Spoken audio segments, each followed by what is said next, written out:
From my perspective, there are two sorts of folks at Christmas. There are those who have at least one tradition, usually more, that must be adhered to every time the season rolls around. Then there are those who have absolutely no tradition to honour, and seemingly could care less. But of course, it is the traditionalists whose stories are told. I remember listening to someone who, when they were young, lived in a family whose tradition was to have a big dinner on Christmas Eve. I'm talking a 5 or 6 course dinner. I would imagine the dinner was more for the adults around the table. But to make it palatable for the kids, each child could open one present after each course. It was a tradition that meant something after all those years and was still observed when possible. In many families, there is a tradition of the family gathering, either on Christmas Eve or Christmas Day, and reading the familiar story of Jesus' birth from the 2nd chapter of Luke's Gospel. Sometimes it's the oldest member in the extended family reading it. Sometimes it is the young people and kids doing it, like a reader's theatre. But there is something special about hearing that beloved story each and every year. I wonder why we don't read the story of the birth of John the Baptist every year in our families.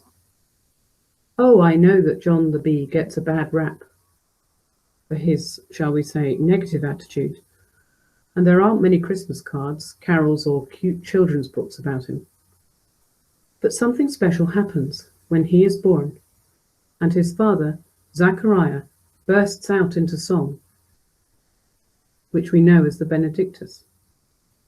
It's a song about what God is about to do in finally bringing the Messiah onto the scene.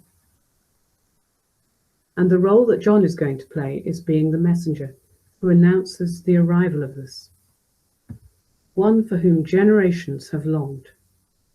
And right at the very end of the song, Zachariah says that John is called to guide our feet into the way of peace. Peace is one of those scarlet threads that is woven throughout Luke's Gospel. It first appears here, is echoed by the heavenly host who sing of peace on earth when Jesus is born, and is at the very end of the Gospel when the resurrected Jesus greets his friends with, "Peace be to you." In fact, some sort of reference to peace appears 14 times in the Gospel. One could almost say it is a tradition for Luke. But it isn't very often for us, is it? Peace seems to be the last choice when it comes to conflicts between nations. It is rarely an option when families are in a spiral of dysfunction, or when two people are embroiled in a bitter dispute as a relationship comes to an end. Peace is hardly ever found gift-wrapped or offered to that friend we haven't spoken to in years, because of that argument over that important principle that we forgot so long ago.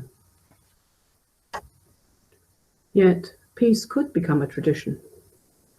Perhaps if we read the Benedictus as faithfully as we do the birth story, we would notice that verse more often. Perhaps if we chose to sweep our bitter words and angry resentments off the way of peace, we could find it more often. Perhaps if we found that path once again, we could help guide others along the way. Perhaps if we chose peace as often as we chose recrimination and grudges and enmity, we could sit down to a 5-course dinner with those with whom we have been estranged.